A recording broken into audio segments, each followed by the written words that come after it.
Good evening. For Pope Francis, a day that began at the White House ended at the altar. Behind us, the National Shrine of the Immaculate Conception, where earlier the Pope celebrated a very special Mass in front of an estimated 23,000 people. It was a moment wrapped in both joy and controversy, as we'll explain in a few minutes. But we start with today's incredible images of affection, adoring crowds, and an equally adoring Pope, all swept up in a sea of excitement along the streets of Washington. Babies held high, children blessed. The lighter moments of a day that brought together two of the most powerful men on earth who also happen to share a similar agenda. We begin our coverage with NBC's Ann Thompson. Ann? Lester, today the humility of Pope Francis intersected with the seat of America's political power. His compassion winning the day even as he took on some very controversial issues. Today, Pope Francis met the American people, the average and the elite, pulling up to the White House in his modest Fiat for an elaborate presidential welcome. In the generosity of your spirit, we see a living example of Jesus' teachings. We are living at a critical moment of history. The blunt-speaking Pope outlined his priorities. The son of an immigrant family, he praised our nation's immigrant roots, urged the protection of religious freedom, and commended President Obama's outreach to Cuba and action on climate change.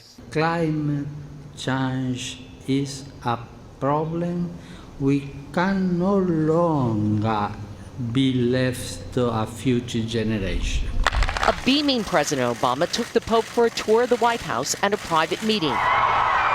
Then, under a cloudless sky, Francis toured the ellipse in the Pope-mobile, blessing the 50,000 along the route, kissing children, and by every indication, enjoying himself.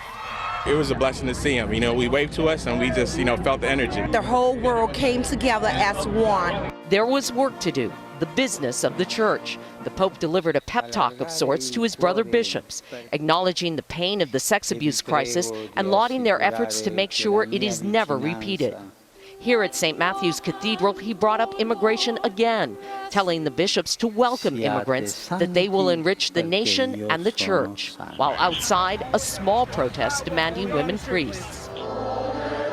He finished the day with another historic moment, canonizing the first saint on U.S. soil, Junipero Serra, a controversial Franciscan priest who founded missions in California, ending a day that saw this often bitterly divided city united in joy.